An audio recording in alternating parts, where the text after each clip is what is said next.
Well, the latest Newspoll paints a pretty bleak picture for the Prime Minister personally, and really things on a knife edge overall. Let's take a look first of all, and also some of the patterns we're seeing here. Two-party preferred, you can see here what's not happening as much movement. So June 2024, 50-50 between the two parties. 51-49, that was a slight lead to Labor in July.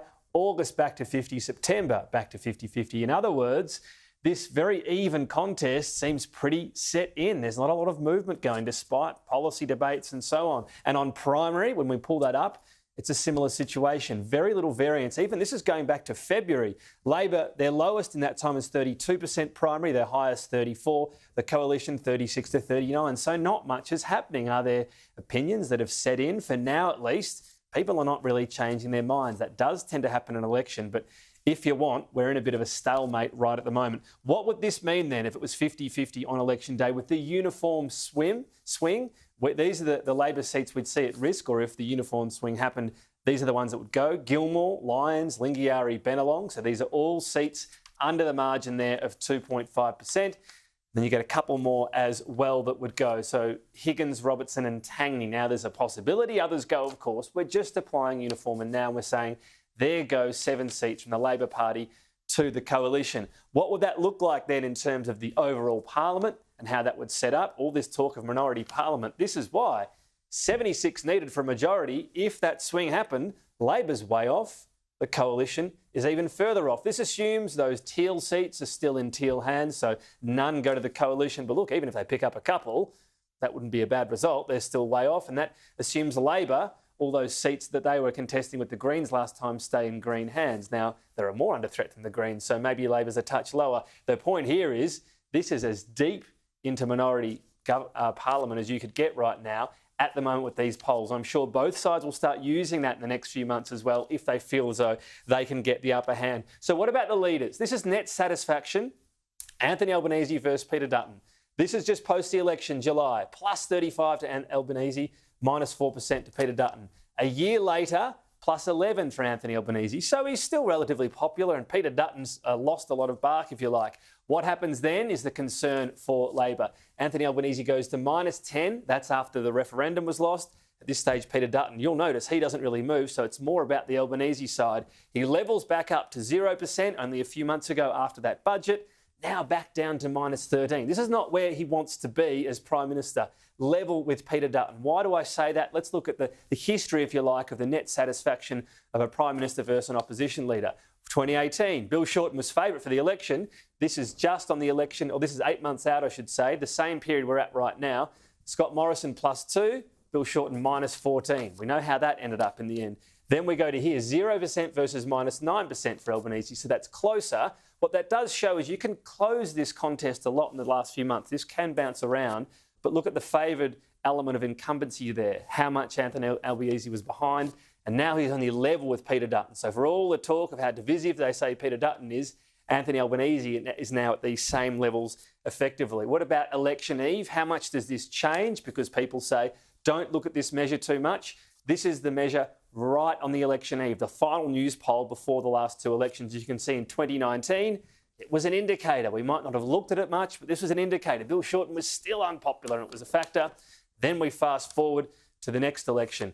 Scott Morrison was deeply unpopular and that clearly weighed on the Liberal ticket. Anthony Albanese was not popular and he hasn't been. And this is the caveat to all of this. He hasn't been a very popular leader, but minus 5 is a lot better than minus 13. And once you're Prime Minister and making decisions, the idea is you can actually get some credit with voters. Right now, that's clearly not happening. So this will be a close watch as we lead up towards the election. Let's go now to the Assistant Minister, to the Prime Minister Patrick Gorman, for his take on all of this. He loves commenting on polls. Patrick, good to have your company today. We've seen this through a lot of polls. Good to be here, Tom. Why do you think the Prime Minister right now is not all that popular with voters? Well, as you know, Tom, polls are made up of the survey responses of thousands and thousands of people. They'll all have different reasons as to why they choose various things. But what I know, as the member for Perth, as the Assistant Minister to the Prime Minister, is actually, it's not about us, it's about the people we serve. And it's about whether or not we are doing the things that they expect us to do. When we do have a very challenging economic situation here in Australia, in large part caused by global volatility and global inflation, are we doing the things that people expect us to do? And What I know when I go to the Kayela markets or the Dads and Donuts in Morley on the weekend, that people recognise that we are doing the responsible thing, that is helping people with their household budgets without adding to inflation. That's a challenging path for any government to walk right now, and that's what we'll continue to do. Because like I said, Tom, the polls are one thing, but it's actually not about myself or any other member of parliament. It's about the people we serve. Is there an element of Labor getting really desperate to attack Peter Dutton? Because the latest attack ads are all to do with where you are out west and him apparently having these secret plans to change the GST redistribution, which my unofficial role as sort of people out in the west, we think it's a bit crazy, but he's backed it. He's clearly backed it since the election. So this is just not true, this campaign, is it? Tom, from my point of view, there is nothing new about me being very critical of Peter Dutton's history when it comes to the GST. I've said it on your program before. I've written opinion pieces about this for more than a year. What we know, and this is where this all comes from, is that it was revealed in 2018 that Peter Dutton opposed the WA GST deal when it was being debated at Cabinet. Now, Malcolm Turnbull put that in his book, but it's not just Malcolm Turnbull. Obviously, you know, he's been pretty critical of Mr Dutton over the years. He's called him a thug and all the rest. Julie Bishop, Ken Wyatt, Scott Morrison have all said that Peter Dutton is a risk to the WA GST deal. I think it's reasonable that voters know that there is this risk at play when it comes to Mr Dutton, and we saw it yesterday. I was watching 7 a.m. here in Perth, watching another network, and there I found one of Peter Dutton's rising star frontbenchers out there saying they're going to start World War III with the states when it comes to the GST arrangements. Now, let's just be wary of this. That's conflating that with the WA deal. You're not making it up. He said on the table was withholding GST if they didn't build housing quickly enough. That's not a WA GST redistribution, is it? Well, WA is part of the Commonwealth last time I checked, so if they're talking about dialing down WA's GST, then that affects us as much as it does any other state. But not the deal, not the special deal that was done by a coalition government that Labor's now in lockstep on. Yeah, and the person who was sitting around the Cabinet table questioning that deal was Peter Dutton, and he's never explained it. He's never explained why he took that policy position. He's never explained why he then potentially has had different views over time. And, you know, frankly, when it comes to WA getting a fair share of the GST, I don't trust Peter Dutton. Simple as that. Mm. Well, I'm sure why was because it's the richest state in Australia and why he changed his mind. There are lots of seats up for grabs, which is why both sides are agreeing on it. Anyway, there's my little 10 seconds. It's my show, I guess, Pat. Every now and then I can rant on. It's your show, Tom. Rate rises. Smashing the economy, says the Treasurer. Impossible to miss this wording, wasn't it? He's a bit frustrated, Jim Chalmers. Well, I'll leave you to comment on the temperament of the Treasurer. I actually find that he is someone who is incredibly focused on the job that we have at hand. That focus is on doing what we can do in fiscal policy to bring down inflation.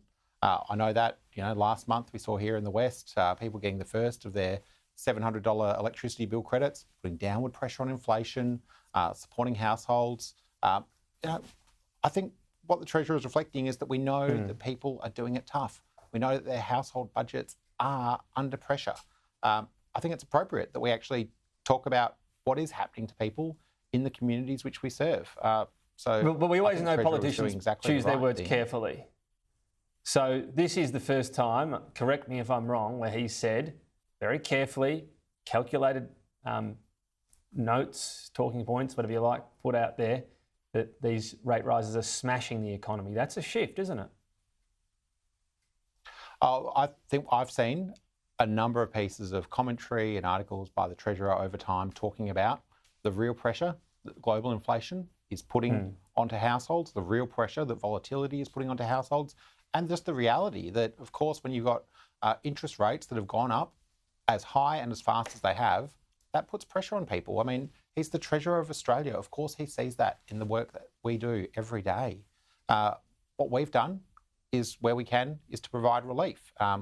We saw yesterday details of what's going to happen when it comes to lifting pension payments and getting more rent assistance to those who are doing the toughest. They're the things that are our responsibility. We'll keep taking responsibility, but we're not going to I'm not going to sit here, and the Treasurer's not going to sit here and pretend that we don't know that people are doing it really tough, and that the domestic and global circumstances we find ourselves in are putting pressure on people. That's why we're acting. That's why we're doing things. That's why we're making sure where we can, we provide tax relief, assistance payments, or smart, sensible policy, like things like assisting with the cost of childcare. All right. Well, I know it's a busy day over there, all sorts of ministers and the PM there, so we always appreciate you fitting us in, Patrick. It's always Gorman, good to have people in the West. Tom, you are welcome anytime.